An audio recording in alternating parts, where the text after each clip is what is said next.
ورتل القرآن ترتیلا۔ ہمارے یوٹیوب چینل اشاعت القراءت سے جڑیے اور گھر، آفس اور دکان کے اندر بیٹھے بیٹھے قرآن پاک کو تجوید کے ساتھ پڑھنا سیکھیے اور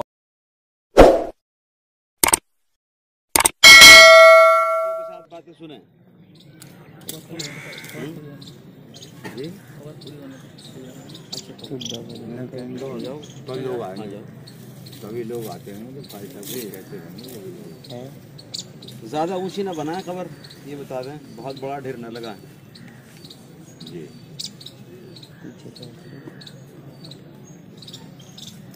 بسم اللہ الرحمن الرحیم۔ حضور اکرم صلی اللہ تعالی علیہ وسلم کا یہ معمول تھا کہ جنازے کو دفن کرنے کے بعد آپ کچھ دیر وہاں قرآن پاک کی تلاوت فرماتے تھے۔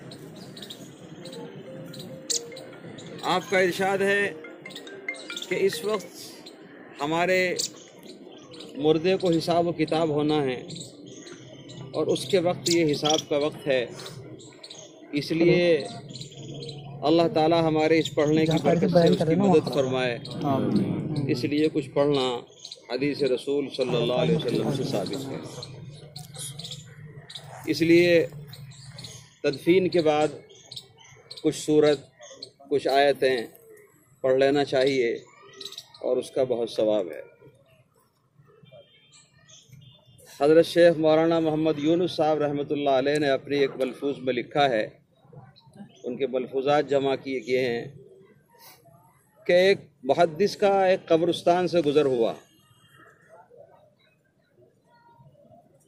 وہ محدث جب قبرستان سے گزر رہے تھے تو ان کے اوپر یہ کشف ہوا کہ یہاں قبرستان کے کچھ لوگ کوئی چیز حاصل کر رہے ہیں اور ایک دوسرے سے آگے بڑھ کر لینے کی کوشش کر رہے ہیں، اور ایک صاحب ہیں وہ اپنی قبر پر لیٹے ہوئے ہیں، وہ اٹھ نہیں رہے اور دوسرے لوگ لینے کی کوشش کر رہے ہیں۔ تو انہوں نے مکاشفے میں پوچھا کہ تم لوگ کیا حاصل کر رہے ہو؟ تو انہوں نے فرمایا کہ ایک بزرگ کا یہاں سے گزر ہوا تھا 1 سال پہلے، اور انہوں نے 3 مرتبہ قل هو اللہ شریف پڑھ کر ہمیں ایصال ثواب کیا تھا، ہم اس ثواب کو آج تک حاصل کر رہے ہیں، سمیٹ رہے ہیں۔ سبحان اللہ۔ اب یہ صاحب جو قبر میں پڑے ہوئے ہیں، ان سے پوچھا کہ تم کیوں لیٹے ہوئے ہو؟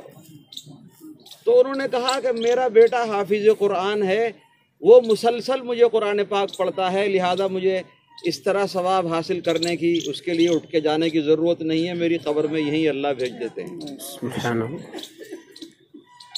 1 سال تک اس کے عمل کا 3 مرتبہ قل هو اللہ شریف پڑھنے کا یہ ثواب جاری ہوا۔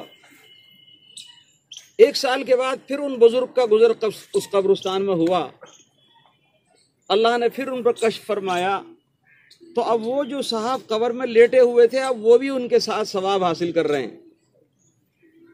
یہ جو ثواب ہوتا ہے نا، اس کی کچھ شکل بناتے ہیں۔ حضرت رابعہ بصریہ رحمۃ اللہ تعالی علیہ فرماتی ہیں کہ جو لوگ ایصال ثواب کرتے ہیں، اللہ تعالیٰ ان کو چاندی کے تشتوں میں سجا کر اور مخمل کے غلافوں سے ڈھک کر اللہ تعالیٰ اس شکل میں ان کو وہ ثواب پہنچاتے ہیں مردوں کو۔ تو یہ ثواب ہمارا وہاں محسوس شکل میں ہو جاتا ہے۔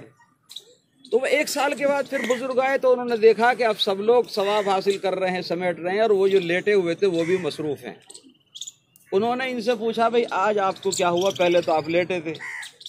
انہوں نے کہا کہ میرا بیٹا جو مجھے ایصال ثواب کرتا تھا، اس کا انتقال ہو گیا، اب میں بھی ان کے ثواب میں شامل ہو جاتا ہوں۔ تو یہ چھوٹا سا عمل ہے قل هو اللہ شریف۔ میں نے ابھی حدیث بیان کی تھی، علامہ جزری رحمۃ اللہ علیہ نے حسن حسین میں بہت ساری روایت بیان فرمائی ہیں، جن میں سے یہ روایتیں بھی ہیں کہ قل هو اللہ شریف 1/3 قرآن ہے، 3 دفعہ پڑھو گے تو 1 قرآن کا ثواب ملے گا۔ 1 منٹ کا عمل ہے، اور ہر 5 نماز کے بعد اللہ نماز کی برکت سے بہت سے عمل کراتے ہیں، اور نماز کے آپ عادی نہیں ہیں تو بہت سے عملوں سے محروم رہ جاتے ہیں۔ نمازی کے لیے 1 منٹ کا عمل آسان ہے، اور جو نماز نہیں پڑھتا اس کے لیے مشکل ہے۔ اس لیے پہلے عہد کرو آج اس قبرستان میں کہ آج کے بعد 5 وقت کی نماز پڑھیں گے، انشاءاللہ، نماز نہیں چھوٹے گی۔ انشاءاللہ، اگر کسی وجہ سے ہماری جماعت چھوٹ جائے گی تو نماز نہیں چھوڑیں گے۔ اچھا، مسجد میں پڑھنے کا یہ فائدہ ہے کہ نوافل اور سنتوں کی توفیق ہوتی ہے، اور گھر میں پڑھنے کا نقصان یہ ہے کہ نوافل اور سنتوں سے محروم ہو جاتا ہے۔ گھر میں تو جلدی جلدی کرتا ہے، اس لیے مسجد میں نماز پڑھنے کا اہتمام کرو، الا یہ کہ کوئی عذر ہو تو دوسری بات ہے، اور ہر نماز کے بعد یہ عمل کرو اور ساری امت کو اور اپنے مردوں کو پہنچاؤ۔ بہت چھوٹا سا عمل ہے۔ آج ہمارا حال یہ ہے کہ ہم اپنے بزرگوں کو بھول گئے۔ حدیث میں آتا ہے کہ ایک مسلمان کے دوسرے مسلمان پر کچھ حق ہیں، زندگی میں بھی اور مرنے کے بعد بھی۔ زندگی میں حق یہ ہے کہ بیمار ہو جائے تو اس کو دیکھنے جائے، اس کی عادت کرے، مزاج پرسی کرے، اور اگر مر جائے تو اس کے لیے دعائے مغفرت کرے۔ آج ہمارے سارے اکابر بزرگ وہ آج قبروں میں بہت سے منتظر ہوتے ہیں، ہمارا کوئی عزیز ہمیں پڑھ کر پہنچائے گا، ثواب پہنچائے گا، دعا کرے گا۔ جس کی نسلوں میں اللہ تعالیٰ نے حافظ بنائے، عالم بنائے، ان کو تو ایٹومیٹک ثواب پہنچتا رہتا ہے۔ یہ میرے والد محترم، ان کے اتنے احسانات ہیں، انہوں نے ایسے وقت میں ہم کو پڑھایا جبکہ پڑھانے کے احوال نہیں تھے، نہ مالی حالات تھے نہ گھریلو حالات تھے، لیکن انہوں نے پڑھایا۔ آج ان کے خاندان میں سب سے پہلے انہوں نے مجھے حافظ بنایا، اور ہم 4 بھائیوں میں 3 حافظ ہیں، ایک نہیں بن سکا۔ اللہ تعالیٰ نے مجھے 7 اولاد دی، 7 میں سے 6 حافظ ہیں، 2 لڑکیاں 4 لڑکے۔ پھر میرے بیٹے مفتی خلیل الرحمان ابھی بنگلور سے آئے ہیں، وہ سفر کر کے جنازے میں شرکت کے لیے دادا کے، اس لیے کہ یہ ایسا دادا تھا کہ اس پوتے کو انہوں نے کتنی مرتبہ اپنے کاندھے پر اٹھایا، کتنی مرتبہ اٹھایا، کتنی مرتبہ اس پوتے کا پیشاب دھویا ہوگا، کتنی مرتبہ اس پوتے کی غلاظت صاف کی ہوگی۔ آج وہ آ گیا، آج وہ بنگلور میں کام کر رہے ہیں، ان کا بیٹا ایک حافظ قرآن ہو گیا، ایک بیٹا حفظ کر رہا ہے، دوسرے بیٹے کا ایک بیٹا حفظ کر رہا ہے، اور اسی طرح میری بیٹی، میرا نواسا جو ان کا پوتا ہے، پر پوتا ہے، پر نواسا ہوگا، وہ حافظ ہو گیا۔ تو پر پوتوں کا سلسلہ شروع ہو گیا۔ یہ ایک ایسے اعمال ہیں جو ان کے لیے انشاءاللہ قیامت تک صدقہ جاریہ بنتے رہیں گے، اور ان کی کروٹ کروٹ اللہ تعالیٰ ان کو ان اعمال اور ان صدقات کی وجہ سے اللہ تعالیٰ ان کو جنت فردوس میں داخل فرمائے گا۔ لیکن آپ سب حضرات درخواست ہے کہ آپ میرے ماں باپ کے لیے بھی اور اپنے ماں باپ کے لیے بھی اور ساری امت کے لیے ایصال ثواب کرنے کا عمل بنا لیں۔ آپ ساری امت کو ثواب پہنچائیں گے، امت میں اللہ تعالیٰ ایسے افراد پیدا کریں گے کہ وہ مرنے کے بعد آپ کا خیال کریں گے۔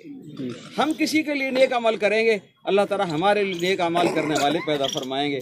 اب بھی آپ 3 مرتبہ قل هو اللہ شریف پڑھ لیجئے، تقریر کا موقع نہیں ہے، آہستہ سے، اور پھر ایصال ثواب کر لیتے ہیں۔ پہلے درود شریف پڑھیں، پھر 3 مرتبہ قل هو اللہ شریف۔